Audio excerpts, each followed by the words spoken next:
Ay, sí. Bueno, creo que les llegó el recordatorio. Estuve con problemas con el Classroom, no estaba pudiendo acceder y no me di cuenta que no se había subido el anuncio con tiempo. Y bueno, por eso les recordé sobre la hora, lo de la clase de hoy, cuando me di cuenta que nunca se había ido el mensaje en Classroom y se lo hice el anuncio em, por, por mail. Me imagino que lo habrán recibido. ¿Pueden ver mi pantalla? Esta vez no tengo nadie que me sirva para hacer el doble check, así que bueno, les voy a molestar con esas consultas para ver si está todo ok antes de arrancar, ¿sí? Sí, saben. Buenísimo. Vamos a ver cuántas personas estamos en sala y después ya arrancamos porque sí, ya estamos 22 personas en sala, así que podemos ir empezando porque después se nos hace corta la sesión. Bueno, como, como teníamos en el programa, la clase de hoy, que va a versar un poco sobre los efectos de la deuda en las desigualdades de género, en particular sobre las mujeres, tiene que ver con las discusiones que venimos dando en el marco de los grandes tópicos sobre la macroeconomía desde una perspectiva de género. Si hay una discusión que ha habilitado la economía feminista, ha sido la discusión sobre la deuda y como como dicen los jóvenes, sin spoilear la presentación, no voy a decir mucho más, así que sobre esto vamos a ir conversando a lo largo de la sesión. Em, la clase más o menos va a tener esta estructura. Primero vamos a revisar algunos conceptos, vamos a ver un poco el contexto en el cual eh, se, se coloca o inicia este documento de trabajo en el que trabajamos con Verónica Serafini, que es la coordinadora o la otra coordinadora del curso de Economía Feminista de la Tindad. Es un documento, bueno, vale aclarar que todo lo que vamos a conversar hoy tiene que ver con lo que trabajamos en este documento que se piensa entre el 2019 y el 2020 y se publica en el 2021. O sea, sabemos muy bien eh, que el 2020 y, 2020, y el 2021 fueron años verdaderamente complejos para toda la humanidad, así que bueno, en algunas cosas el documento se queda corto, pero la idea era poder pensar la deuda en un contexto donde, por supuesto, la profundización del endeudamiento se da a raíz de la pandemia también. Entonces, este documento de trabajo tiene su raíz, digamos, en ese contexto.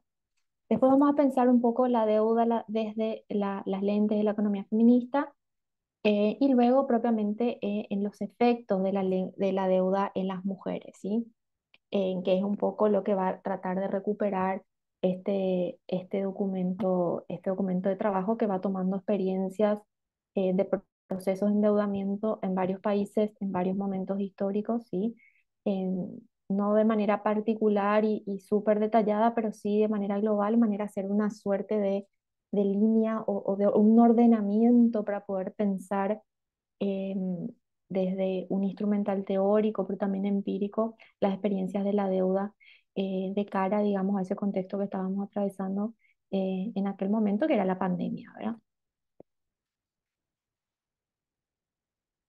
Algunos conceptos. Antes de arrancar, me gustaría si pudieran compartirme, no sé, aquí yo no puedo, a 29 personas, si pudieran compartirme qué, cuando hablamos de deuda, qué conceptos, qué ideas les viene a la cabeza. A ver si me pueden compartir en el chat, yo les voy a leer, o si tienen ganas de hacerlo a viva voz también, que generalmente en estas sesiones no tenemos mucho espacio para compartir, pero eh, sí por ahí pueden.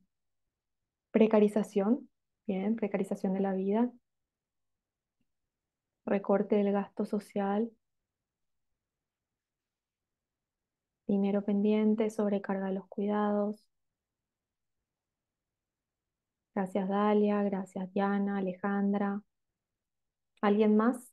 Pendiente por pagar, gracias Sandra. Altas tasas de interés, ¿sí? Estrategia de supervivencia, déficit. Buenísimo. ¿Alguna recompensa por algún esfuerzo?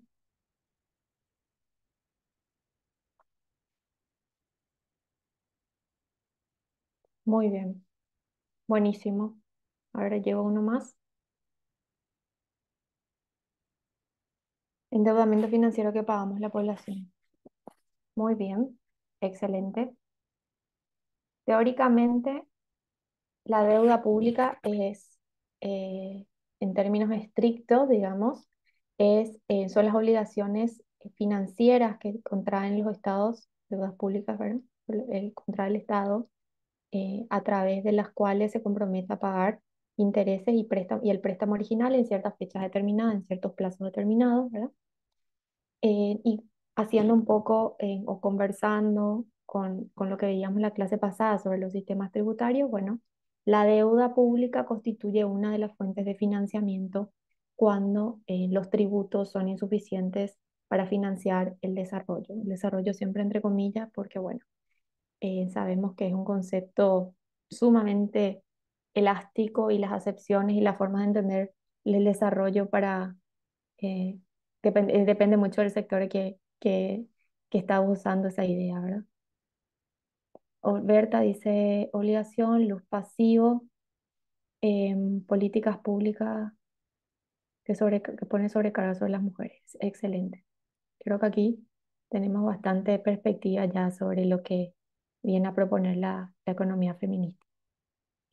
La crisis de endeudamiento externo es el incumplimiento del pago de la deuda, ¿verdad? Cuando hay una suspensión en el pago, una suspensión en el pago de la deuda y una reestructuración de la deuda en condiciones que siempre son menos favorables para el prestamista que las condiciones originales en las que se contrajo el, la deuda, ¿verdad? A ver, no me pasa ahí está. Otros conceptos que por ahí van a también entrar en juego que pudieron haber encontrado en el texto tienen que ver con servicios de la deuda, que son los montos de las obligaciones eh, que en concepto ya sea de capital, de amortización de capital o de, o de las comisiones, intereses y otros derivados de la utilización del préstamo que se deben cancelar periódicamente, ¿sí? O sea, el servicio de la deuda son montos o por conceptos ya sea de amortización de capital o de intereses o comisiones de la deuda, ¿verdad? Y el default tiene que ver con la suspensión de los pagos de la deuda, ¿verdad? Y es un concepto que se utiliza para precisamente hacer referencia a una situación en la que el prestatario no hace frente a las obligaciones legales que tiene con los acreedores, independientemente de cuál sea este, según lo que se establece por contrato, ¿verdad? Entonces, es un contexto que hace referencia al impago de la deuda, ¿sí? De la deuda soberana y, y políticamente hay otros que dicen, bueno, el default o la cancelación de la deuda o el impago de la deuda tiene que ver con una posición política de no pagar la deuda por motivos, bueno, los motivos pueden ser tan diversos eh, como experiencias de endeudamiento existen, ¿verdad?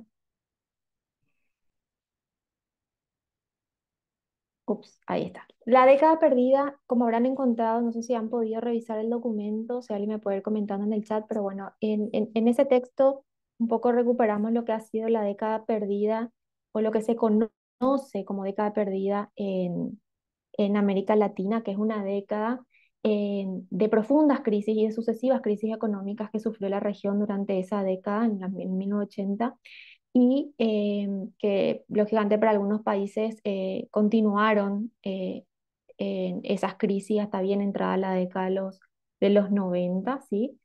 Y estas crisis económicas se componían, además de deudas externas impagables, de grandes déficits fiscales, problemas inflacionarios, de tipo de cambio, que en ese momento ¿Ustedes ven? Se me congeló la pantalla, ¿me escuchan? Sí, sí, se escucha bien.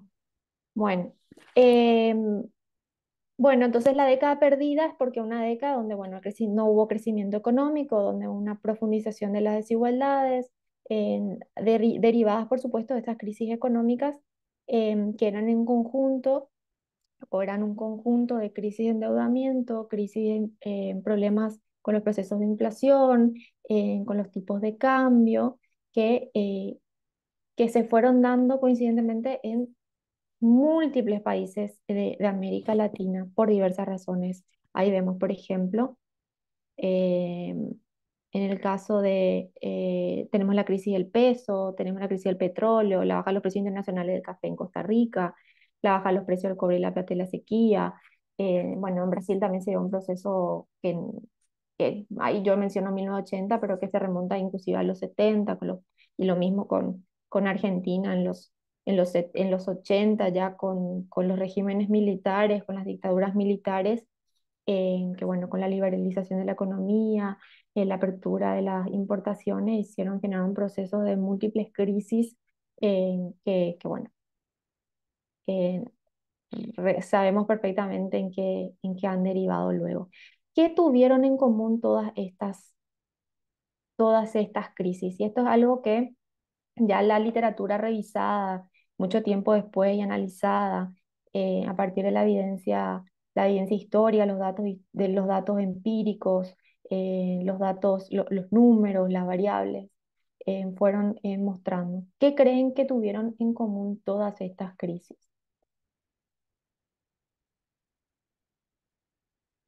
A ver, ¿alguien por ahí? Todas estas crisis, según en la lectura que han hecho, desde perspectivas mucho más críticas, heterodoxas, inclusive las economistas feministas encontraron que todas estas crisis, en- sucedidas en los diferentes países en la década de los 80, 90, intereses privados, la codicia, las malas políticas, tuvieron en común efectos desgarradores en las mujeres en particular, y eso es lo que va a venir a poner sobre la mesa en la economía feminista y las economistas feministas cuando empiezan a estudiar y analizar lo que han sido las crisis de endeudamiento en América Latina, pero no solo en América Latina, sino también en regiones como Europa, en el África, que siguen hasta ahora arrastrando deudas, que se comen directamente, que se comen a las poblaciones, ¿verdad? Si han agotado los bienes comunes, impactaron más a las mujeres, bien Gabriela, así mismo. Em, como bien lo anticipaban ustedes ahí en el grupo, en el chat, em, estas políticas, estas crisis de endeudamiento dadas en la década de los 80, como en la década de los 90, muchos países que se extendieron inclusive entrada los 2000, se caracterizaron por generar profundas crisis económicas y sociales que llevaron a los principales acreedores, como lo es el FMI, el Fondo Monetario Internacional, a desplegar una serie de políticas sobre estas poblaciones para asegurar el pago de las deudas por parte de los estados deudores, ¿sí? Entonces, este es un extracto del documento donde señalábamos que no solamente en América Latina, sino en Europa, en Asia, en África, en todos o en gran parte del mundo, eh, se han aplicado, específicamente acá decía, más de 100 países han aplicado por las famosas políticas de ajuste estructural o las políticas de austeridad, ¿sí? A partir de, no sé por qué se congela la imagen.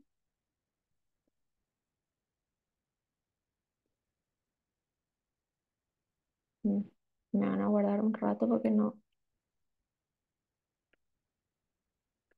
pasa, pero yo veo toda negra la pantalla. Bueno, no sé si ustedes ven.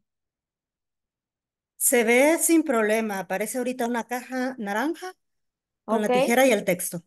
Ah, ok, por lo menos lo ven. Bueno, la idea de esa caja, bueno, es de mostrar, bueno, cómo todas las políticas sociales sufrieron un recorte o lo que conocemos y ya mencionaron en el chat, las políticas de austeridad o las políticas de ajuste estructural implementadas por Fondo Monetario Internacional principalmente, pero no solamente este, el Banco Mundial y otros acreedores internacionales, tuvieron que ver con justamente aplicar recortes en el gasto social, ¿sí? De manera radical que condenaron a América Latina, pero no solamente a América Latina y el Caribe, a décadas de empobrecimiento, ¿sí? De decrecimiento inclusive, en muchos de los casos, que terminaron desplegando una serie de efectos sobre las comunidades que, bueno, las economistas feministas luego lo van a ir recuperando y que nosotras vamos a ir revisando a lo largo de la sesión. Em, pero que tenían por objetivo central garantizar el pago de las deudas. Los recortes, por supuesto, principalmente se dieron en estos sectores, de salud, educación, la seguridad social y la vivienda. ¿Sí?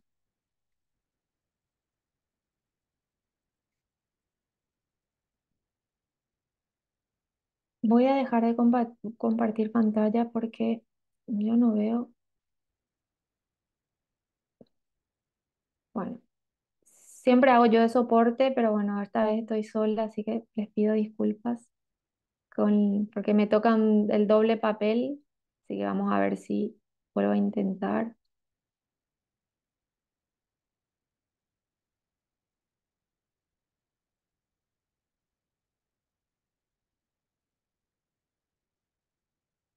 Acá,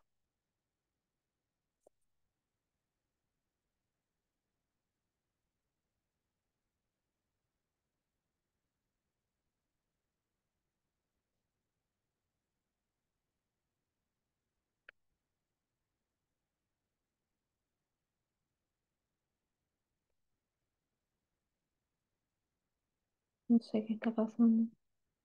Porque ustedes ven, pero yo veo negro. No, ni les veo ni. Se ve ahorita cuatro líneas azules con el texto y los iconos.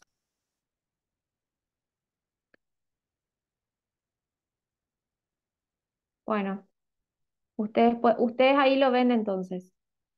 Voy a abrir el otro. Voy a abrir, ustedes ven ahí y yo voy a ir mirando el documento en otro sitio.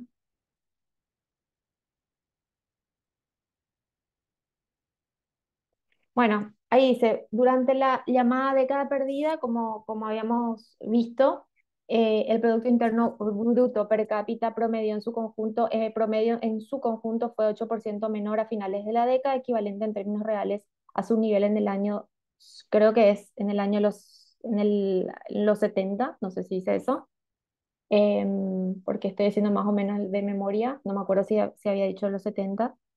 Esto se acompañó además con una reducción en los presupuestos familiares por una gran proporción de la población que tendió además a una movilidad social descendente, es decir, fue bajando el nivel adquisitivo de la población, además de un aumento en las tasas de pobreza, por supuesto, ¿verdad? En la mayoría de los países en América Latina tuvo entre los 80 y los 2000, mediados de los 2000, al menos un evento de default. ¿Se acuerdan? El default que era un impago de la deuda, una suspensión del pago de la deuda o una reprogramación de la deuda, un pedido de reprogramación de la deuda por incapacidad de pago, ¿sí?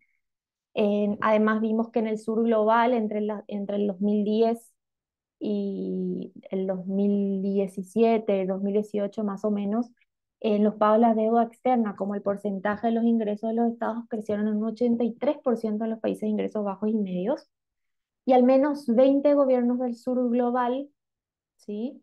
Gastaron más del 20% de sus ingresos para atender a las deudas externas. En muchos países consideremos que a veces por, una, por un candadito en las constituciones nacionales, están establecidos que el 20% de los ingresos estatales estén destinados, por ejemplo, a inversión en educación o en otros, o a través de otros mecanismos hay porcentajes de gastos obligatorios, digamos, condicionados, para determinados sectores. Por ejemplo, en Paraguay tenemos asignado un 20% para educación. Pensemos lo que es que todos los países o gran parte de los países eh, gastaron más del 20% de sus ingresos para atender sus deudas externas en los últimos 5 años. Esto estaba los últimos 5 años, digamos, del 2019 para atrás, ¿sí?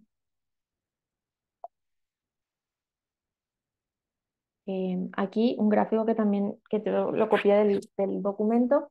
Vemos el stock de la deuda. El stock de la deuda del 2010 al 2018. El stock es la deuda total, digamos, la suma de todas las deudas.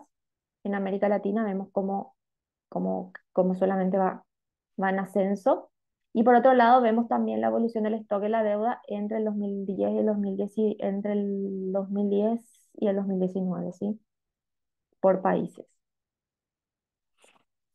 Ahora bien, ¿qué evidenciaron las crisis de la deuda? ¿Qué les parece a ustedes que evidenciaron las crisis de la deuda en este tiempo? Tenemos la deuda del 29, del 80, de las deudas de los 90, la crisis económica del 2008, que no fue solamente crisis de la deuda, sino fue una crisis económica que por supuesto tuvo que ver con el endeudamiento, aunque no solamente en exclusiva con el endeudamiento, ¿verdad? Pero ¿qué les parece que estas deudas evidenciaron o estas crisis de deuda pusieron en evidencia eh, que el sistema capitalista no está funcionando? Ay, perdón, Elena, ahora te leo. Estoy haciendo aquí medio de memoria. A ver, ¿qué más? ¿Qué evidenciaron las crisis de la deuda? Evidenciaron que en todos los casos, estos organismos internacionales privilegiaron el cumplimiento de los contratos de deuda con los estados por sobre la calidad de la vida de las familias en los diferentes países deudores, ¿verdad? Siempre se privilegió los contratos de la deuda y todas las políticas y todos los mecanismos y herramientas implementadas, metodologías y análisis implementados por estos organismos, ya sea Banco Mundial, Fondo Monetario Internacional, eh, estuvieron tendientes a garantizar que el pago de la deuda se dé, ¿sí? Por sobre los costes que esto signifique para las familias. O sea, siempre se puso, a ver, ¿qué dice? Privilegiando el sistema financiero que es parasitario, calidad de vida de las mujeres, incluyendo vivir sin violencia, que la prioridad de asignación presupuestaria no es para vivienda. Sí, siempre se puso, siempre se privilegió el cumplimiento de los contratos en todas estas experiencias de endeudamiento que hemos venido atravesando, ¿sí? La deuda de la economía feminista. Y aquí hay una nueva pregunta. ¿Cómo les parece y quiénes miden los datos de la economía hasta hoy? ¿Mm? Veníamos viendo mientras van, a ver, las instituciones, los hombres, sí, qué instituciones, pero sí, parece que son preguntas bastante, perdón, son respuestas bastante acertadas en la medida que sí, generalmente quienes están en la TV o quienes escriben columnas o quienes son las voces autorizadas, legitimadas para hablar sobre la economía, la macroeconomía en general y la deuda en particular. Vemos, vemos mujeres, vemos diversidades, Ministerio de Hacienda, instituciones del Estado, sí. Generalmente las instituciones, los varones, no hay diversidades. Las instituciones acreedoras, las instituciones públicas, ¿sí? Los gobiernos, los organismos de cooperación, organismos especializados, ministerios especializados, profesionales de la economía, son quienes son las voces, digamos, reconocidas y legitimadas para hablar sobre la economía, pero también sobre la deuda, siendo la deuda un problema que nos afecta a todas. Y eso es lo que va a venir precisamente la economía feminista a discutir. ¿Por qué si la deuda no es algo que está ajena a nosotras, no es algo lejano, no es algo abstracto, no, sí es un monstruo, iba a decir no es un monstruo, sí es un monstruo, sí, pero no es invisible, pero siempre como se ha tratado como un tema hiper especializado, hiper profesionalizado, en que nos ha impedido conversar debidamente sobre las implicancias que tiene el endeudamiento sobre nuestras vidas. Y creo un poco ya ahora a la luz de todo lo que nos han mostrado las economistas feministas que ha sido un poco a propósito, ¿sí? No involucrarnos en estos temas, em, de alguna manera también puede leerse como casi estratégico para ciertos sectores, ¿verdad? Que les conviene que no hablemos de esto y que no sepamos demasiado también. Como bien habían mencionado en el chat, el Banco Mundial, el Fondo Monetario Internacional y los gobiernos ponen el foco en la macroeconomía, eh, no solamente en los temas de la macroeconomía y la deuda, sino también lo hacen soslayando la importancia que tiene la distribución de los recursos al interior de los hogares, ¿sí? Entonces, por un lado, se va a pensar la macroeconomía a partir de temas vinculados al Producto Interno Bruto, a la tasa de inflación, a los tipos de cambio, al déficit público, al mercado, a la producción, ¿sí? Y por otro lado, se divide la microeconomía como los temas vinculados a la distribución de los recursos como pueden ser el tiempo, el ocio, ¿sí? La adquisición de bienes y servicios y la reproducción de la vida en contraposición a la producción mercantilizada, ¿verdad? Entonces, generalmente estas instituciones como el Banco Mundial, el Fondo Monetario Internacional y otros, van a dirigir políticas van a establecer o alinear políticas para enfrentar el endeudamiento desde la lógica de la macroeconomía, ¿sí? Desde esos indicadores, ¿sí? ¿Y qué van a buscar responder de uno y otro lado? La macroeconomía, o digamos, se va a preguntar desde estas perspectivas más eh, ortodoxas, digamos, conservadoras, se van a preguntar por cómo hacer sostenible la deuda y cómo hacer sostenible la política fiscal, ¿verdad?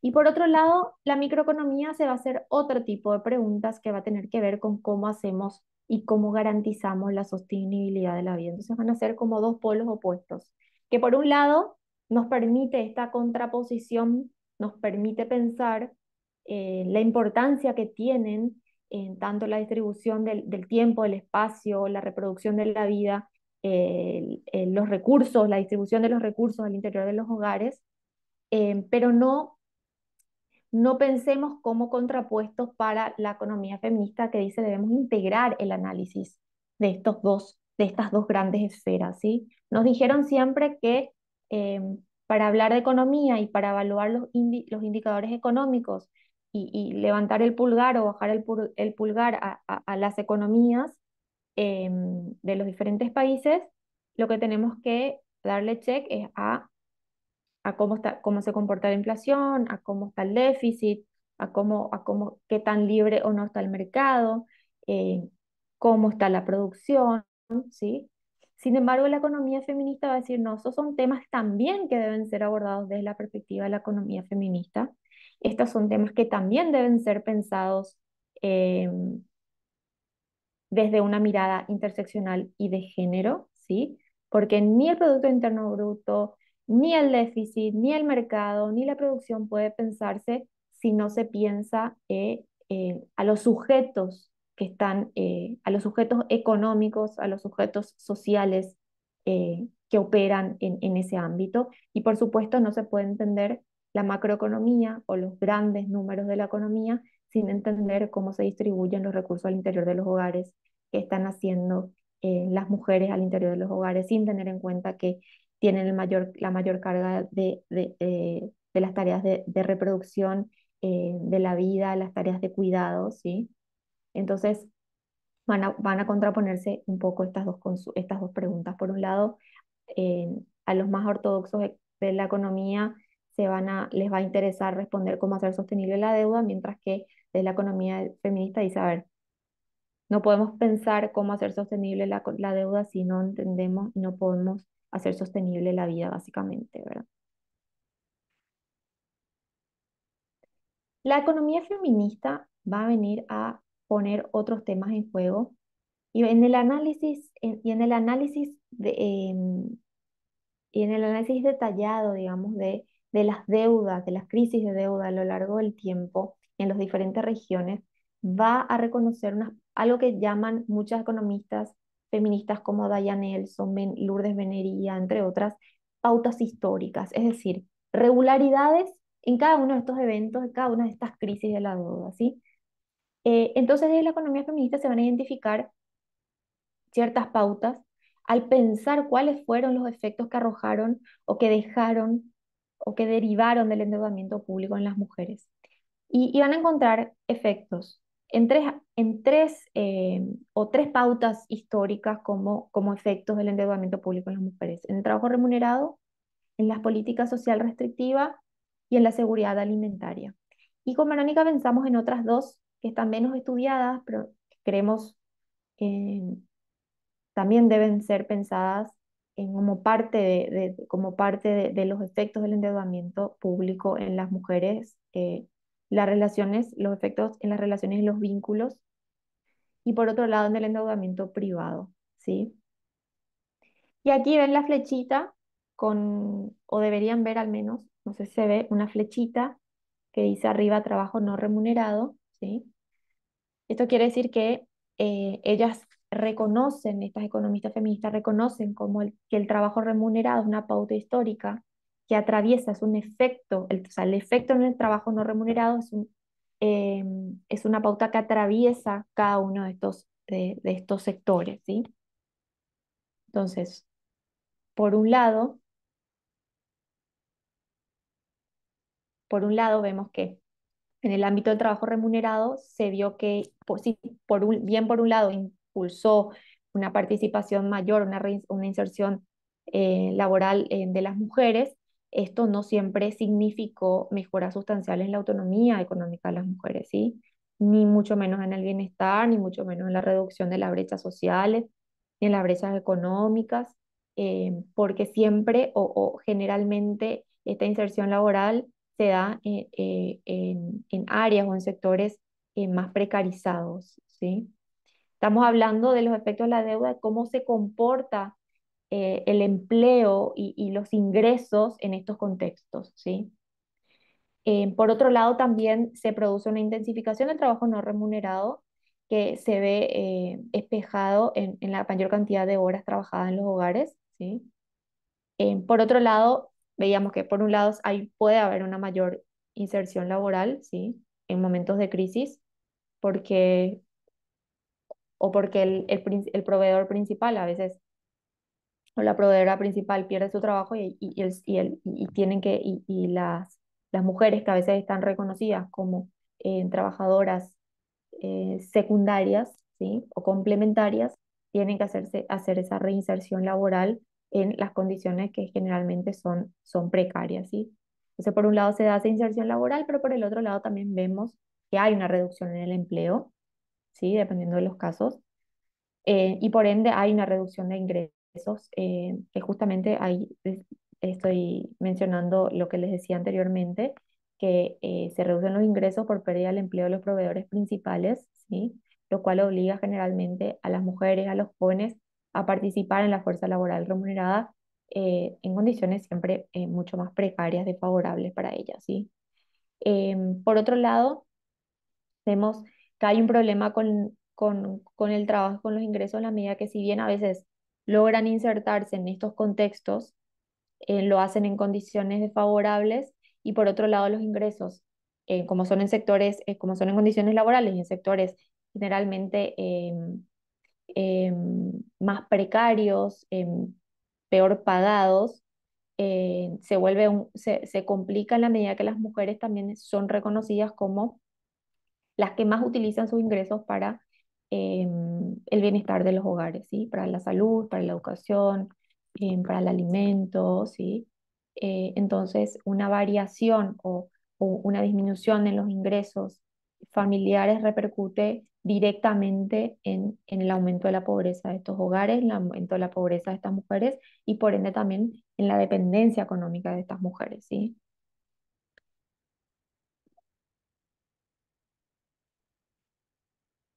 Por otro lado,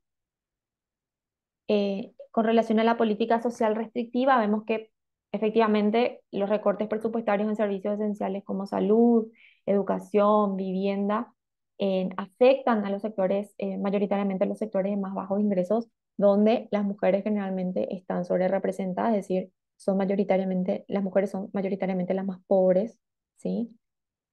Por otro lado, vemos que se acrecienta el trabajo doméstico y reproductivo de las mujeres al tener problemas con su inserción laboral o al revés. Cuando se reduce el empleo, generalmente vuelven o a hacer emprendimientos familiares o,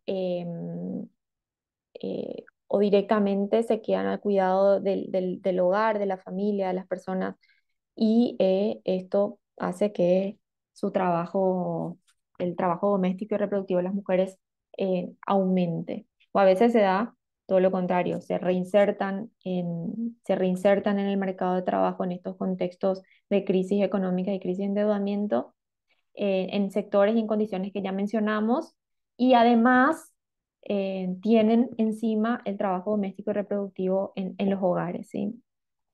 Y después vamos a ver también qué sucede no solamente en los hogares, sino que fuera de los hogares también, ¿verdad? En las comunidades. Em, y claramente los recortes en el gasto social, el recorte en el gasto social directamente se ve cómo afecta en los hogares y en las mujeres, porque es directo, una transferencia directa al ámbito del hogar. Cuando el Estado se retira, son las mujeres, las familias, los hogares quienes asumen ese rol de proveedor de esos servicios esenciales que debemos recordar, no solamente esos servicios esenciales, sino son derecho humano, ¿sí? Entonces, cuando no, cuando el Estado se retira del rol, se retira el rol de garante de esos derechos, eh, las mujeres generalmente vemos por el rol que tienen al interior de los hogares y el rol asignado en esa división sexual del trabajo, terminan asumiendo mayoritariamente los costos, ¿sí? También vimos que además de los efectos en el trabajo remunerado, en las políticas sociales restrictivas, se da un efecto en la seguridad. La deuda afecta a la seguridad alimentaria, ¿sí? Los procesos de endeudamiento tienen efectos en este ámbito también. En las crisis, por un lado, porque las crisis de endeudamiento generan restricciones en diferentes áreas, como vimos, y también restricciones en los subsidios vinculados, por ejemplo, a la producción agrícola, ¿sí? Al subsidio a los pequeños y a los medianos productores, ¿sí? Que generalmente también son sectores altamente liderados por mujeres, ¿sí? Entonces ahí vemos que por un lado, ya de hecho las mujeres son las que menos acceden a activos como la tierra, ¿sí? O al financiamiento para la producción. Entonces, en estos contextos, todo esto se profundiza. Sin acceso a tierra, sin acceso a financiamiento, en contextos y sin subsidios para la producción, en contextos de crisis vemos como, por un lado, aumentan los precios de los alimentos, por ende también esto repercute no solamente en el ámbito rural, sino también en las ciudades, y por el otro lado, disminuyen los ingresos familiares en las familias campesinas, que generalmente pues estos se asocian a las migraciones rural-urbana para emplearse en rubros em, como el trabajo doméstico o en servicios, en el sector servicios en general, debido a que en el campo no se ven alternativas en estos contextos, ¿sí? Entonces, como bien dice ahí, la reducción de la producción y con ello de las ventas también, se reducen los ingresos laborales en los hogares rurales y la contracara a esta situación es la escasez de alimentos eleva los precios, ¿sí? Entonces tenemos como un doble efecto en esa situación, ¿verdad? Por otro lado, las mujeres también han visto, muchas economistas feministas, que las mujeres son las principales responsables de la gestión de los alimentos en la vida cotidiana, ¿sí? Entonces, en contexto de reducción de ingresos familiares y en contextos de baja de la producción, en la baja de las ventas eh, y por ende de los ingresos, todo el procesamiento de los alimentos se intensifica, ya que no pueden recurrir al mercado para conseguir esos, o sea, ni a la chacra ni al mercado, ni a ningún lugar para conseguir esos alimentos ya precocidos o preelaborados, lo cual también hace que aumente la cantidad de horas de trabajo no remunerado de las mujeres rurales, ¿sí? Diane Nelson es quizás una de las economistas feministas más emblemáticas, más leídas. Ella habla también de la red de seguridad, ¿sí? Y habla no solamente que hay un aumento del trabajo de las mujeres al interior de los hogares, sino también fuera de los hogares, y habla de las horas en que las mujeres en contexto de crisis dedican al trabajo voluntario, ¿sí? Pensemos en las experiencias o pensemos en la pandemia. Me imagino que más de uno de una acá se habrá encontrado con la escena de las ollas populares, de los comedores populares en contextos de crisis. No solamente crisis de la deuda, sino en las crisis económicas. Vemos cómo las mujeres en los barrios, en las comunidades, eh, se ponen sobre el hombro la responsabilidad comunitaria de llevar un plato de comida a las familias, a los vecinos, a las vecinas. Y no creo que eso sea exclusividad acá del Cono Sur, donde casos que yo conozco muy bien, ¿verdad? Veo mucha gente de El Salvador, de Honduras y por ahí quieren comentarnos, pero generalmente también son las mujeres las que lideran esos procesos eh, al interior de las comunidades, ¿sí? Las llamamos ollas comunitarias en varias regiones de Colombia. Sí, nosotros también, ollas comunitarias, nosotros llamamos ollas populares. Aquí en Honduras pasó igual, exacto, con el mismo. Exacto. Entonces, ese concepto de Diane Nelson de red de seguridad me parece un concepto sumamente potente y que refleja las realidades, las diversas realidades que se dan en América Latina, pero no solamente en América Latina y el Caribe, en contextos de crisis, ¿sí? Entonces ahí también vemos cómo las mujeres triplican eh, triplican las horas dedicadas al trabajo remunerado o no remunerado comunitario en en contexto de crisis económicas, ¿sí? Y por otro lado, con relación a los vínculos y las relaciones, pensábamos también de cómo, si bien no está sumamente estudiado, hay varios, varias, varias autoras que de alguna manera tocan o hacen alusión a estos temas que nos parecía muy importante reponer y que tiene que ver con cómo en estos contextos también aumentan los niveles de violencia al interior de los hogares en la medida que las mujeres disminuyen sus ingresos, su autonomía, su capacidad de decisión. Y bueno, en última instancia, digamos que no solamente en la violencia doméstica, física, psicológica, económica, sino que esto muchas veces deriva inclusive en feminicidios, ¿sí? Y por fuera de los hogares también se ven situaciones de condiciones de explotación y de maltrato laboral en muchas áreas eh, como que el contexto, digamos, habilita un montón de situaciones, una cadena de situaciones de violencia, de maltrato, de explotación en múltiples áreas teniendo en cuenta que las mujeres se vuelven más vulnerables al ser responsables de sus hogares, al ser responsables de sus hijos, hijas, hijes, están siempre en una situación de desventaja en la medida que muchos textos hablan de que son capaces de aguantar cualquier tipo de situación con tal de poder poner un plato de comida en la mesa.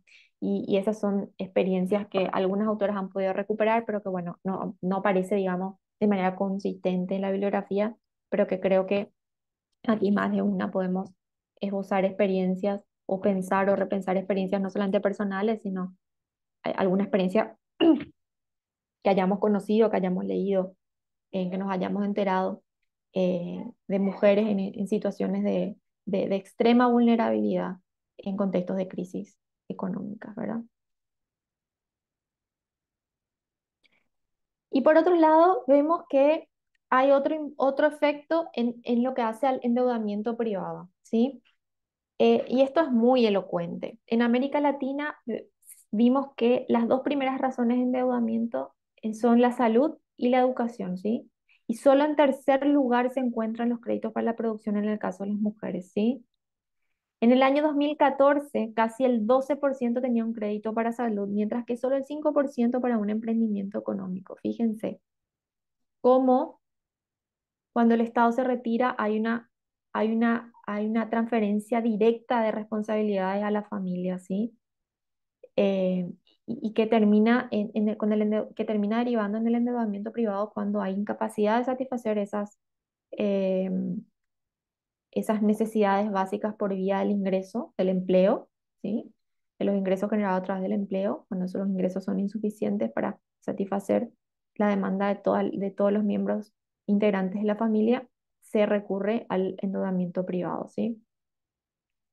Y aquí copiaba un extracto eh, de, de un estudio sobre endeudamiento de las mujeres que se había realizado en Bolivia, ¿sí? Que revelaba que cerca de un quinto de las mujeres encuestadas se endeudó para cubrir necesidades de salud y educación. Es decir, que lo hacen como créditos de consumo que son, o de en qué se caracterizan estos créditos, que son los que tienen los intereses mucho más altos, ¿sí? Y también revela el estudio que la salud física y emocional se altera luego de estos préstamos por el estrés que provoca poder o no pagarlos y por ende también por los conflictos familiares que suscita la situación, ¿sí? Entonces, si bien digamos, las tres pautas a las que refiere gran parte de la bibliografía, las pautas históricas o las regularidades que se ven en el estudio del endeudamiento o de las crisis de endeudamiento a lo largo del tiempo, tienen que ver con el trabajo no remunerado, con las políticas sociales restrictivas y con la seguridad alimentaria, también vemos que existen y que necesitan de mayor análisis, de mayor reflexión en lo que tiene que ver a las relaciones, a los vínculos, a cómo se afectan las relaciones y los vínculos, no solamente familiares, sino laborales, comunitarios. Y por otro lado, los efectos en el endeudamiento privado, ¿sí? Vemos que aparecen en esa lógica o en ese marco dos conceptos, a veces en forma de política o de programas también, ¿sí? De políticas estatales que tienen que ver con la inclusión financiera y con el empoderamiento o el emprendedurismo como un proceso, digamos, necesario, em, que algunos lo presentan como eh, bueno, en los 80, sabemos en los 70, derivado de todas estas crisis económicas, empieza a hablarse ya claramente en términos de feminización de la pobreza y empiezan a impulsarse desde los países del norte global a través de los organismos de cooperación internacional, políticas y programas que buscaban mejorar las condiciones o traerle a las mujeres al desarrollo, ¿sí? Mujeres en el desarrollo era como el eslogan por aquellas épocas, ¿verdad? Y que venían ya en ese momento a traer una serie de políticas vinculadas a los microcréditos, ¿sí? A los microcréditos, para que las mujeres tuviesen o ganaran mayor autonomía económica a través de pequeños emprendimientos que las ayudara a crecer económicamente y por ende a ganar una autonomía, cierta autonomía en relación a un otro que generalmente es o la pareja o el hijo, ¿sí? Siempre un otro varón. Pero, y bueno, y todas las lógicas de empoderamiento empiezan a emerger en ese contexto, pero después, en otras crisis, empiezan, o sea, se vuelven a traer estas mismas lógicas, pero con otras denominaciones, ¿sí? Ya vemos que Verónica Gago en en un texto crítico a la inclusión financiera justamente recupera que en la crisis del 2008, ¿verdad? eh, se, se hablaba de la financiarización o de la inclusión financiera para los hogares más empobrecidos en la medida que buscaban construir una explicación, digamos, estos organismos de cooperación de financiamiento a las causas de la crisis. Y una de las hipótesis que tenían estas organizaciones, como el Banco Mundial específicamente, tenía que ver con que la crisis global eh, tenía que ver con más que las prácticas de los usurarias casi de los grandes bancos y los fondos de inversión, tenía que ver con la incapacidad de los sujetos, de los individuos, de utilizar correctamente los instrumentos financieros, ¿sí? Entonces había como una suerte y bueno, y ahí es que viene el tema más fuertemente de la inclusión financiera.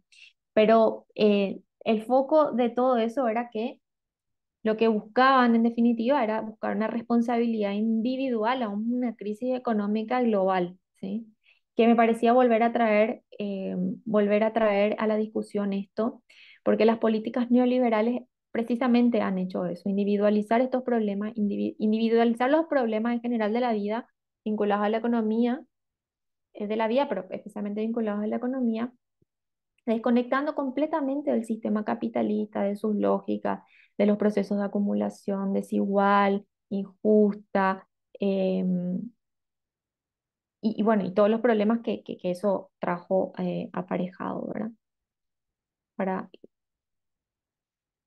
y aquí em, copié un extracto del prólogo, no me acuerdo si es el prólogo o es la introducción a un texto que les puedo compartir, que se llama Deuda Feminista, Utopía o Oxímoron. Es un texto que está buenísimo, que dice, no subestimemos la capacidad política de los acreedores de sostener dobles estándares. Pueden golpearse el pecho con orgullo impulsando programas de microcréditos para mujeres emprendedoras mientras drenan el mismo país con servicios de la deuda, mientras drenan del mismo país servicios de la deuda con intereses superiores al 20%.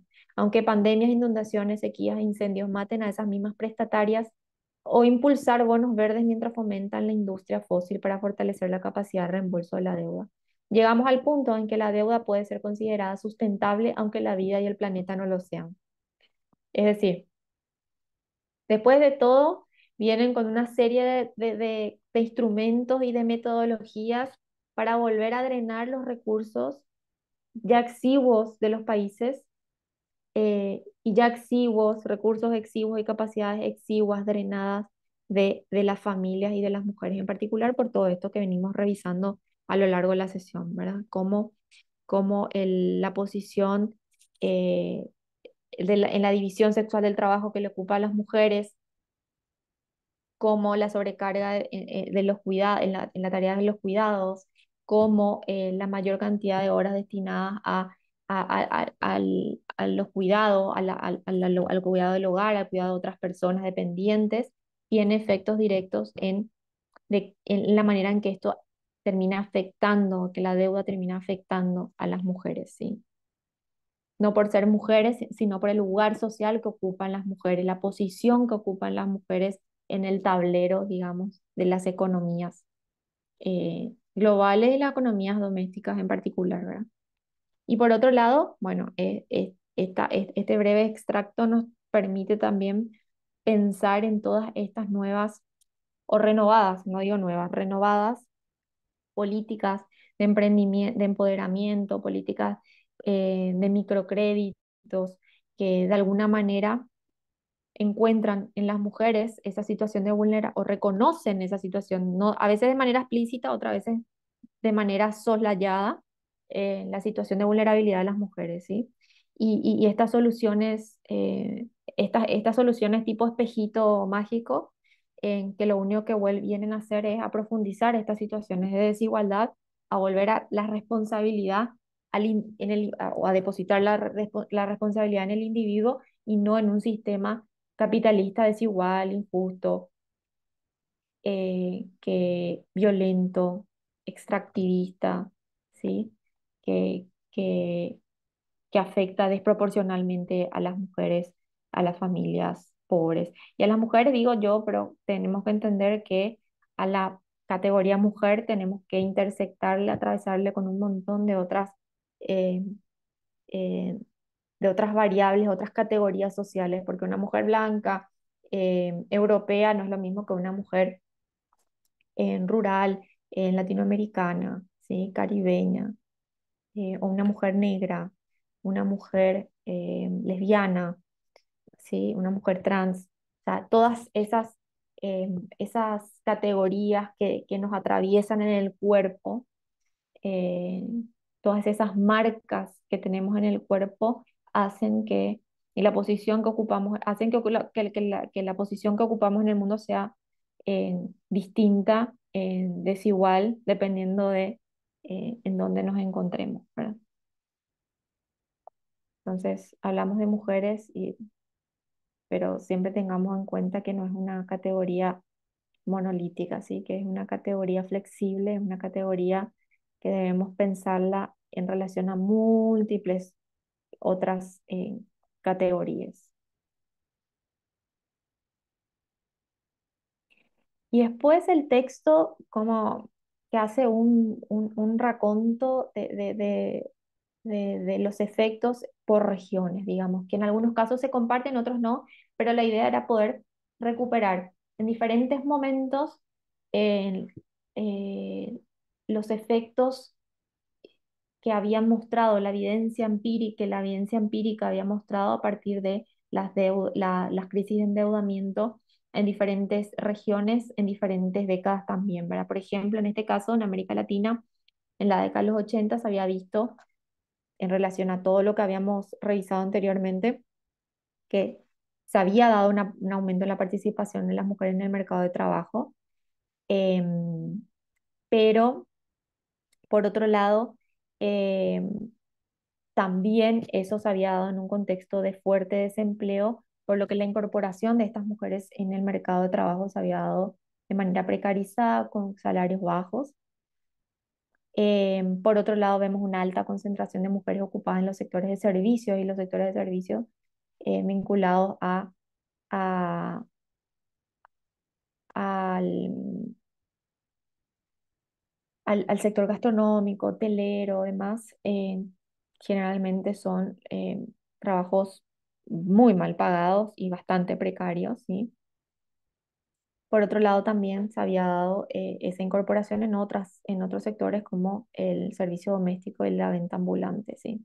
Que también son trabajos que son trabajos inseguros, trabajos poco estables, inseguros en la medida no solamente vulnerables por la violencia a la que pueden estar expuestos, sino inseguros porque los ingresos no son continuos, y la vida y las cuentas se las tenemos que pagar todos los días, mes a mes. Por otro lado, vemos también que en América Latina, en esta crisis de endeudamiento que se dio en la década de los 80, en gran parte del trabajo en el sector público que absorbió mujeres se dio en áreas como la salud y la educación, ¿sí? Que en gran parte de nuestros países son sectores donde también los salarios son de los más bajos y las condiciones de trabajo no son de las mejores, ¿verdad? Entonces, y por un lado vemos eso, trabajos precarios, pero por otro lado también trabajos que reconocen las economistas feministas que son extensiones de las responsabilidades socialmente asignadas a las mujeres, ¿verdad? La de cuidar, la de enseñar, etcétera, etcétera. Eh, por la magnitud que tuvo la crisis en África particularmente y que recupera muy bien en su texto Silvia Federici, El Calibán y la Bruja, no sé si alguna vez escucharon o tienen a disposición el texto. Creo que alguna de las profes ya se los compartió en alguna sesión pasada, pero bueno, por la magnitud que ha tenido esta crisis, también lo recuperamos en este documento, ¿sí? Y ahí vemos que la población de los países del África subsahariana especialmente arrastra hasta el día de hoy los efectos de la crisis de la deuda externa que se desató en los 80, ¿sí? Destinan entre un 15 y un 30% de sus presupuestos a pagar los intereses de su deuda. Eh, por otro lado, al igual que revisamos en el caso anterior en América Latina, se dio un aumento de las mujeres en el sector de la industria y el comercio de pequeña escala, donde nuevamente los ingresos son más bajos. eh, Se produjo ahí también una privatización de los sectores estratégicos como lo de la energía, la salud y el agua. Y por otro lado, la grave deficiencia en la prestación de servicios básicos y en la atención de la salud obligaba a las mujeres a desplazarse largas distancias a pie para recolectar agua y leña. Esto es un caso particular porque, bueno, los modos de colectar agua y de abastecerse de agua y leña en las comunidades africanas se dan muchas veces a pie. Entonces, esto también ponía en franco riesgo la vida de las mujeres, pone en riesgo la vida de las mujeres en contextos de crisis que tienen que desplazarse larguísimas distancias para poder autoabastecerse, abastecer a sus familias de lo más esencial, el agua, ¿verdad? Cuando se corta la provisión de estos servicios, no les queda otra que poner el cuerpo en juego, la energía, el tiempo en, eh, en abastecerse de agua y de leña. Y lo mismo vemos pues en Europa en 2009, ¿sí? Por un lado, el empleo vulnerable crece, como en todos los casos, como vimos en África y como vimos en América Latina. Por otro lado, vemos que el 31,2% de mujeres en los países de la Unión Europea trabajaban a tiempo parcial, que fue cifra 4 veces superior al de los hombres, ¿sí? Y por otro lado, vemos que en el 2011 el 31,6% de las mujeres trabajaba a tiempo parcial frente al 8,1% de los hombres, ¿sí? Los recortes en los servicios públicos relativos al cuidado infantil afectaban de forma directa la independencia económica de las mujeres, porque al no poder tercerizar el servicio, el cuidado, perdón, de, de los hijos, de las hijas en instituciones públicas gratuitas, bueno, eso termina lógicamente recayendo en las decisiones familiares donde las mujeres o disminuyen sus horarios de trabajo de trabajo en el sector em, de trabajo remunerado o o directamente renuncian a esos trabajos para poder hacerse cargo de los cuidados. Entonces, bueno, ahí las estrategias son múltiples, pero tienen en común que terminan afectando la independencia económica de las mujeres, que después vemos, no me acuerdo si es que llegué a poner en alguna de las placas, pero el problema es que se ha visto que cuando las mujeres interrumpen en sus trayectorias laborales, pero también cuando interrumpen sus trayectorias educativas en contextos de crisis y endeudamiento, eh, no pueden recuperarlas más adelante. Generalmente eso terminan condenando, digamos, a las mujeres a interrumpir indefinidamente, casi a veces en algunos casos de por vida, sus trayectorias profesionales. No vuelven a insertarse en el mercado de trabajo o no vuelven a reanudar sus estudios. Por otro lado, en 2010 también se ve que la tasa de empleo de las mujeres con hijos pequeños en la Unión Europea era de 12,7% menor que las mujeres sin hijos, ¿sí? Mientras que en el 2008 esta diferencia era el 11,5%. Bueno, un poco lo que ya le venía comentando. La participación de las madres en el mercado laboral es un 12% inferior a la de las mujeres sin hijos, mientras que la tasa de empleo de los padres es un 8,7 superior a la de los hombres sin hijos. Esto es contundente, clarísimo. Cambios en los patrones migratorios también se ven en estos contextos, ¿sí? Hay un aumento de la migración laboral claramente feminizada, que empieza a visibilizarse con intensidad en los registros en todo este tiempo. Las mujeres migrantes se encuentran entre los sectores más vulnerables durante estas crisis, por ser fuerza de trabajo barata y también por ser fuerza de trabajo domesticable, ya que como veníamos conversando en placas anteriores, eh, por esa situación de vulnerabilidad, por esa responsabilidad familiar que tienen, por lo general soportan situaciones, situaciones terribles de trabajo, ¿verdad? Y también se ocupan, cuando migran, se ocupan en sectores que también son complicados, perdón, eh, y vulnerables frente a las crisis, como vimos muy bien con la pandemia. Ahora, si bien la pandemia no fue una crisis de endeudamiento, es una crisis que nos permite ver muy de cerca cómo, cómo estallan las desigualdades en la cara y cómo cómo las vulnerabilidades tienen rostro, tienen cuerpo y están ahí, ¿verdad? Cómo las vulnerabilidades toman cuerpo y no están solamente en los libros, sino que ahí suceden. Y vimos cómo el turismo y la gastronomía fueron sectores devastados. Creo que todavía les está costando recuperar a muchos sectores en muchos de nuestros países, a muchos de estos sectores en nuestros países, ¿verdad?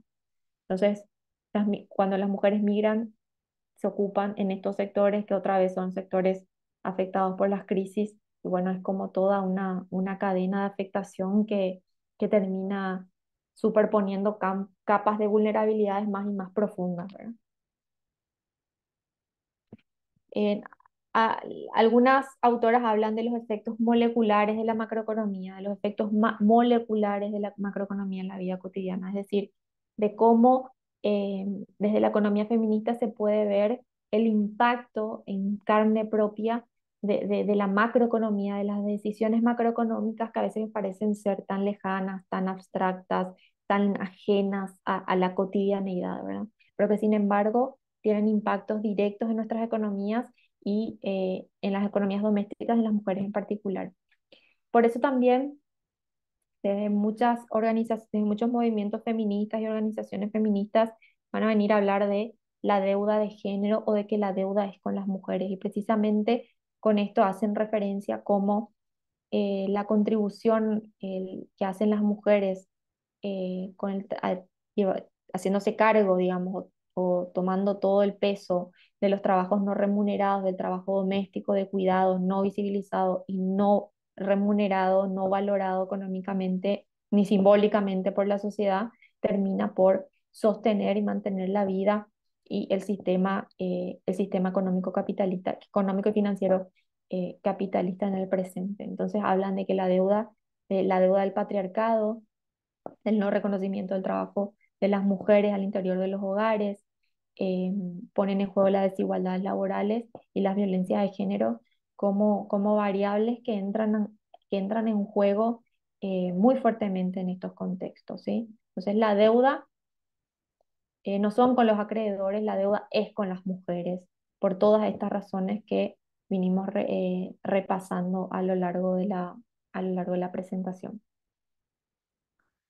Y solo para darle un cierre, vemos que a partir de ese documento y la revisión de las experiencias de la crisis de endeudamiento en varias regiones, eh, bueno, el impacto del endeudamiento público en la ciudadanía se transmite ya sea por el trabajo no remunerado, como habíamos visto, esas pautas históricas que llaman algunas autoras, por el trabajo remunerado, por los servicios públicos, la seguridad alimentaria, el endeudamiento privado, ¿sí? También en las relaciones sociales y familiares. Los efectos son diferenciados por sexo, y en la mayoría de los casos las mujeres sufren desproporcionadamente los mismos debido a su rol en la división sexual del trabajo. Las políticas dirigidas a garantizar la sostenibilidad de la deuda, como las políticas de austeridad, generan crisis económicas que afectan el empleo y los ingresos laborales. Después vemos cómo a escala microeconómica la situación se agrava en la medida en que los hogares que caen en la pobreza durante estos contextos de crisis, endeudamiento, de endeudamiento principalmente, no se recuperan cuando la economía eventualmente lo haga. Es decir, la economía puede recuperar sus valores anteriores, puede repuntar, sin embargo, las economías familiares eh, que cayeron en la pobreza en estos contextos no se recuperan de la misma manera, ni con la misma facilidad, ni en el mismo momento, ¿sí? Y esto es algo a tener muy en cuenta. Por otro lado, vemos también, o vimos en ese material, que bueno, en una sociedad donde el tiempo es dinero, eh, cuidar las tareas domésticas significa también perder dinero o prestar dinero, especialmente en los hogares encabezados por mujeres, ¿sí? Por otro lado, cuando no hay una red familiar comunitaria ni política social, hay mayor endeudamiento para sostener la vida en general y para cubrir el eslabón de los cuidados que recae en las mujeres. Hay flexibilización de las condiciones de trabajo que deben aceptarse cuando la familia está presionada por el endeudamiento. Esa es otra cuestión, que vemos cómo se deriva el endeudamiento público, deriva el endeudamiento privado y cómo el endeudamiento privado determina o condiciona, más que determinar, condiciona la toma de ciertas decisiones al interior de los hogares. Por ejemplo, las vinculadas a la dependencia económica y a las situaciones de violencia que se puedan dar también en esos contextos. Las mujeres aumentan su carga de trabajo remunerado y no remunerado como resultado del traslado de la crisis y la deuda de los hogares. Por otro lado, vemos que ante la reducción del Estado o el retiro del Estado en la provisión de los servicios básicos, los hogares recurren al endeudamiento. Eh, en contextos de inequidad tributaria, por otro lado, como habíamos visto en la clase anterior, la deuda termina siendo pagada por los sectores que se beneficiaron menos con los recursos provenientes de la deuda. Eso también es un patrón que se viene viendo.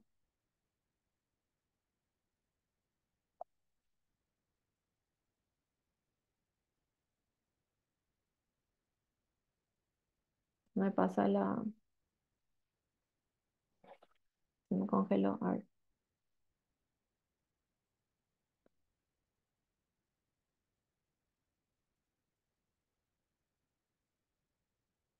Bueno, creo que se quedó congelada la página, pero bueno, básicamente vemos que yo no sé, hoy mi computadora está completamente enloquecida.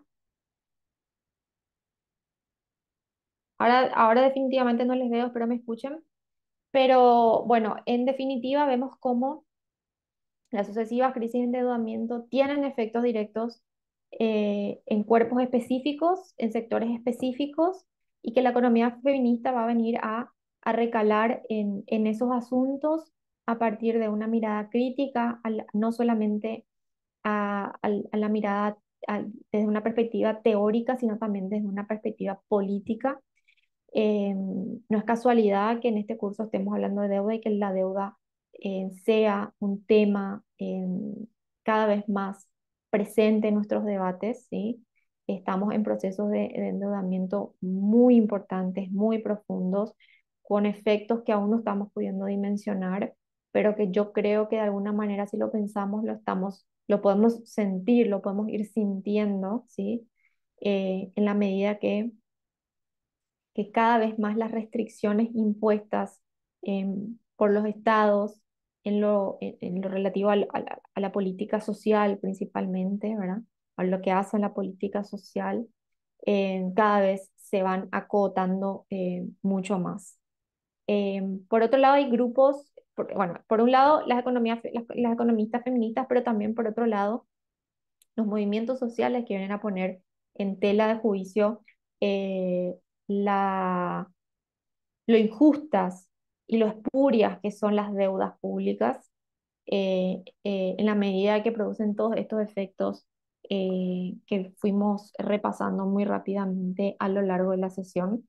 Hay organizaciones que incluso llaman a las cancelaciones de la deuda, digamos, como como el reclamo más radical, es como la cancelación de la deuda, el no pago de la deuda, de armar de armar un frente, un bloque común latinoamericano caribeño que se imponga y reconozca como deuda espuria y que por ello no debe ser pagada.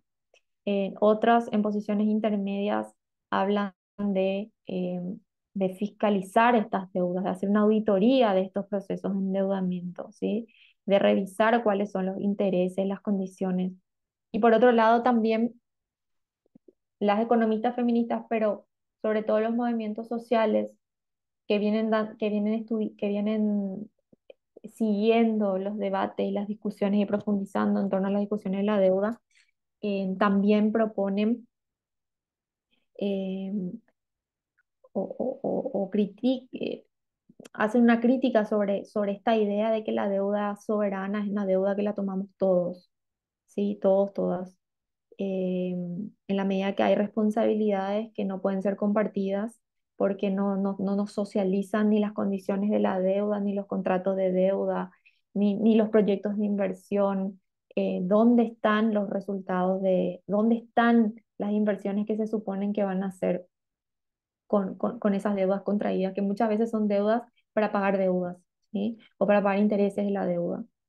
Eh, entonces, hay un movimiento importante que está poniendo en cuestión estos temas, primero desautorizando en términos de quién es la voz que tiene la legitimidad para hablar de esto, ¿verdad? Desautorizando a esas voces por siempre, que siempre han estado, digamos, con el monopolio de las discusiones, los debates, los análisis sobre la deuda pública. La economía feminista ha hecho una gran tarea además de incluir a diversas disciplinas en el análisis y en el debate de estos temas, rompiendo un poco esa barrera de un tema casi sagrado para economistas y profesionales de estas áreas, para decir no, la deuda tiene efectos en la vida cotidiana y todos y todas, todos debemos poder hablar de la deuda y saber cuáles son esos contratos que firman nuestros estados poniendo y hipotecando nuestro bienestar, nuestra vida, nuestro futuro, ¿verdad? Entonces, las experiencias más, vemos que los movimientos de los 8M, no sé, me podrán comentar, pero bueno, en Argentina han habido consignas muy claras en las movilizaciones de los 8M eh, del 2017 en adelante, 2016 en adelante, con relación a la deuda, ¿verdad? A una crítica fuerte, firme de los procesos de endeudamiento y sus efectos en las comunidades y en las mujeres pobres en particular. Entonces, bueno, la idea era un poco darles un pantallazo de ese material que habíamos trabajado con Verónica. Yo me disculpo porque hasta ahora no les puedo ni ver, no sé si me llegan a escuchar o no, espero que sí, porque no veo, no escucho. Y estuve haciendo como una suerte como de memoria un poquito de lo que fui trabajando para compartirles esta tarde. Así que si por ahí alguien me está escuchando y quiere hacer una consulta Sí, o sí, te quiere escuchamos. comentar, Sí se te escucha muy bien. bien. Ya Espero no regresó tu estén escribiendo en pantalla. el chat, espero no estén escribiendo en el chat porque no las leo. Ya se ve la presentación. Bueno, la idea era esa. Voy a dejar de compartir pantalla a ver si es que eso ayuda Ahora a... sí se está viendo la presentación. Decía principales hallazgos. Bueno, pero ahora voy a dejar de compartir para ver si es que vuelve un poquito menos pesada la presentación. Digo, sí, creo que le estaba pesando mucho la computadora. La verdad que no tengo idea qué pasó, pero bueno, disculpas por por los inconvenientes técnicos. Que bueno, que justo hoy se, se le ocurrió a mi computadora enloquecer. Pero bueno, la idea era un poco compartir eso. Tienen ese material. eh, yo estaba buscando, hay una publicidad no es una publicidad, es una campaña de la Tindad que resume bastante bien ese documento, que está muy bueno. Creo que dura un minuto y medio, en que se los vamos a compartir. Y el documento, no recuerdo si alguna profe anteriormente les compartió, pero el texto Deuda Feminista, Utopía o Oxímoron está muy bueno, es un texto bien largo, pero que compila, digamos, las principales discusiones en torno a la deuda desde una perspectiva feminista, ¿sí? Aquí, por supuesto, porque no lo tocamos en el texto con Verónica, quedan pendientes todo lo que tiene que ver con el viraje del FMI y su perspectiva de género, la del Banco Mundial. Hay como mucha tela para cortar aún, pero bueno, la idea era poder reponer algunos aspectos centrales que hacen a específicamente los efectos de la deuda en las mujeres Y si tenemos creo que un par de minutitos por si quisieran compartir alguna experiencia, algún comentario, podemos dejar estos minutos.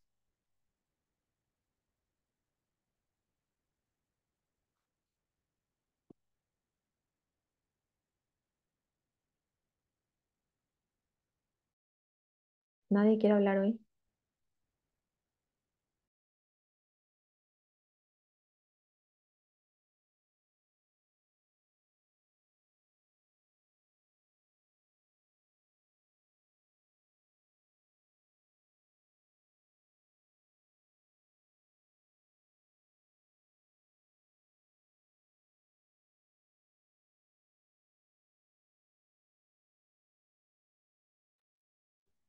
Hola, ¿alguna consulta? ¿Comentarios?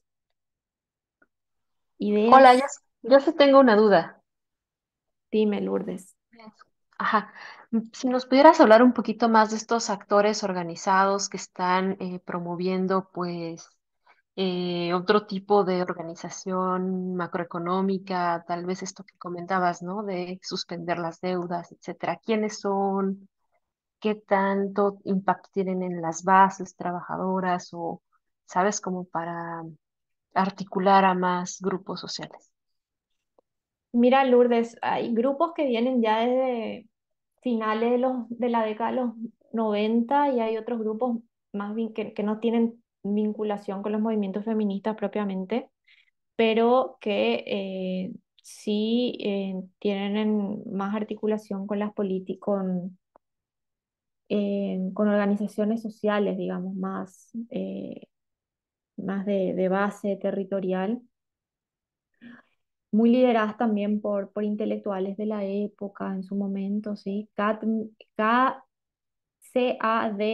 es una organización eh, bastante conocida y que lidera, digamos, este tipo de discusiones, que ha venido liderando este tipo de discusiones, y yo creo que ahora como que el movimiento feminista ha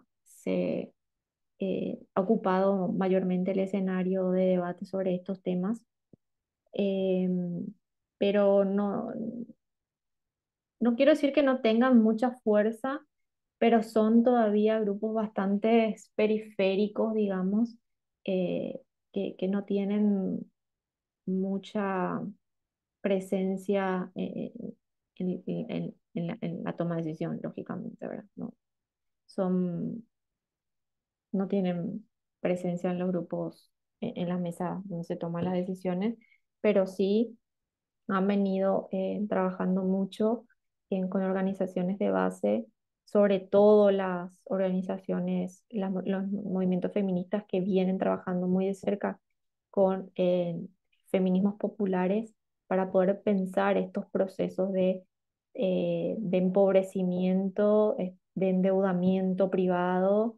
eh, de manera más comunitaria. Ahora, esto se vio mucho en Argentina sobre todo. Y creo que no, ustedes me dirán si conocen en sus países experiencias similares, pero Argentina como que ha llevado la posta en relación a estos debates. En el sur, porque en el norte, bueno, Italia, Francia, son como puntos de donde más se han concentrado estos debates, ¿verdad?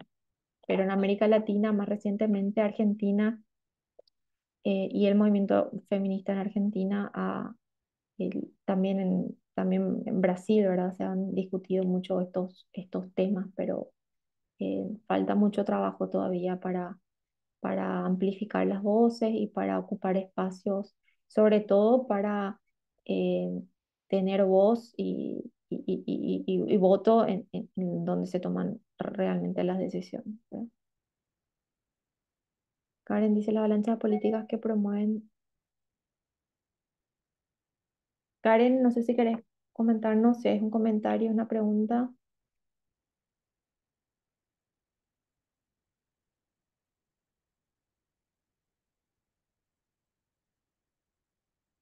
A ver si Karen está por ahí.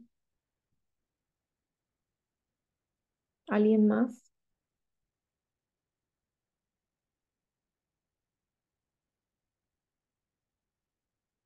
Sí, me refiero, me imagino, Karen, que estarás refiriendo a cómo estos contextos de crisis traen eh, políticas que promueven el asistencialismo y de una salida de individual a estos problemas, que era un poco, a estos problemas económicos, sociales y políticos que traen los procesos de endeudamiento, los sucesivos procesos de endeudamiento, ¿sí? Eh, no entiendo lo que me decís con relación a la política de los cuidados, pero si querés contarnos, adelante.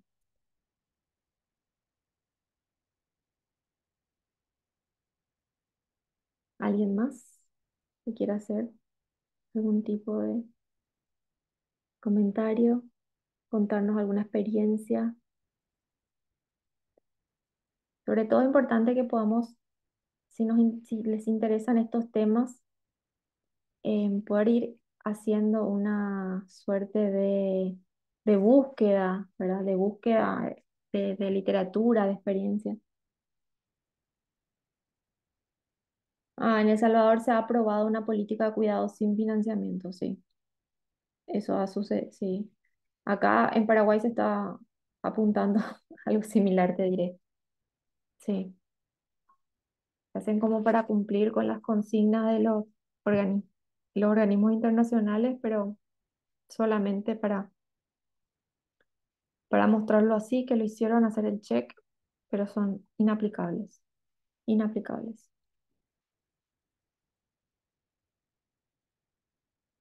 ¿Algún comentario adicional? ¿Quién más?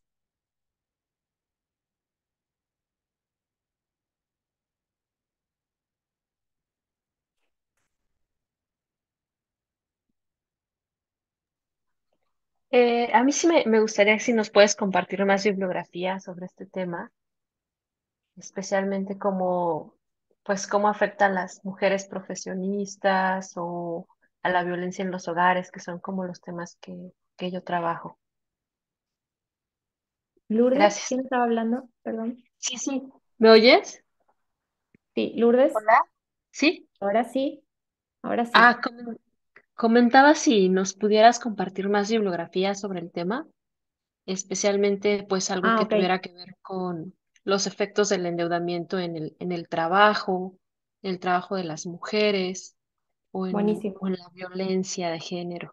Bueno, como te decía sobre las violencias, era algo que Verónica y yo habíamos incluido en ese documento, pero que con alguna que otra bibliografía de respaldo, pero es un área, es un tema que debería trabajarse mucho más todavía, ¿sí? No está como muy explorado, como las implicancias o los efectos en el trabajo remunerado, em, o, o en los ingresos, ¿sí?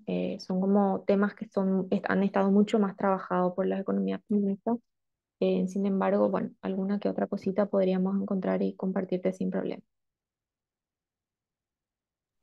Muchas gracias.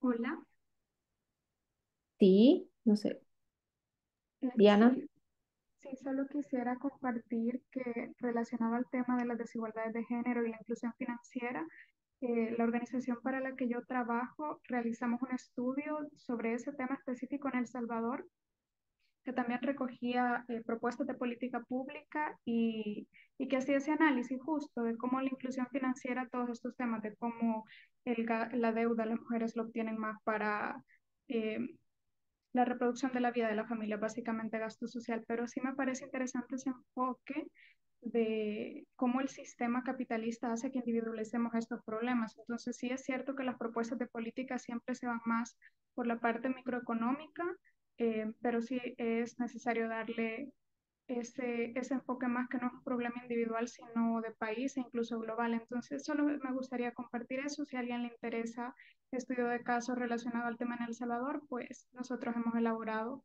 un estudio al respecto. Buenísimo, buenísimo. Gracias, Diana. ¿Alguien más que quiera compartir algo?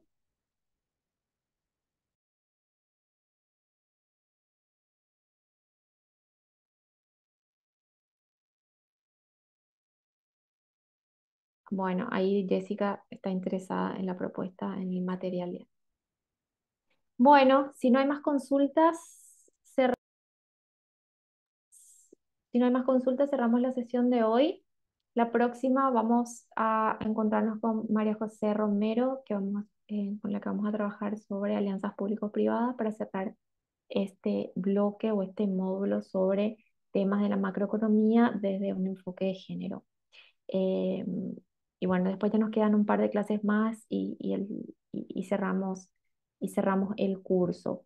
Por el vía Classroom les voy a compartir detalles acerca del trabajo final para recordarles, porque ya nos estamos acercando al cierre.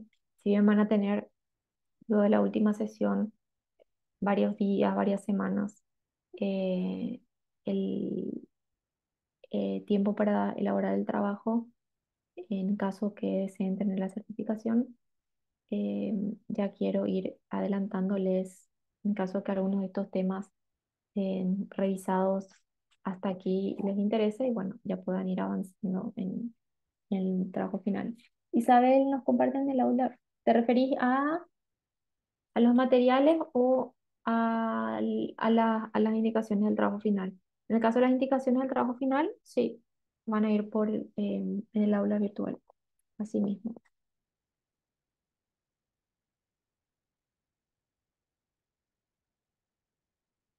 Doris, el trabajo final es una revisión, un ensayo de una extensión que no supere las 1000 palabras, bien breve, que ponga en debate algunos temas de interés del curso, eh, que se esté debatiendo en sus países también, que puedan pensar a partir de las realidades nacionales en sus respectivos países y linkear con alguna que otra bibliografía sobre el tema, alguna de las bibliografías que le hayamos compartido, no sé, en la cursada. ¿Sí, Sixto? Buenas tardes. ¿Me escuchas? Sí, te escucho. Buenas tardes. Mira, se puede hacer como una derivación o una alternativa para el trabajo. Pues me explico, ¿sí? Yo en estos momentos estoy tratando de desarrollar algo en la web, ¿cierto? Que le pueda dar la oportunidad a mujeres de, solventar ciertas situaciones, ¿cierto?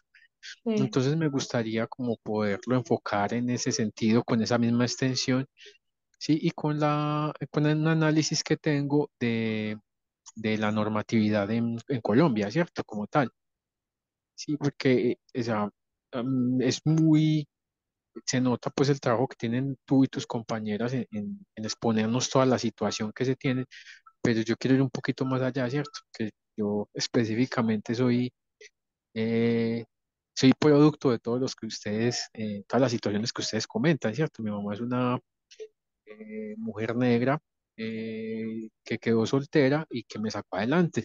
Y yo como abogado, entonces me gusta es como ejecutar.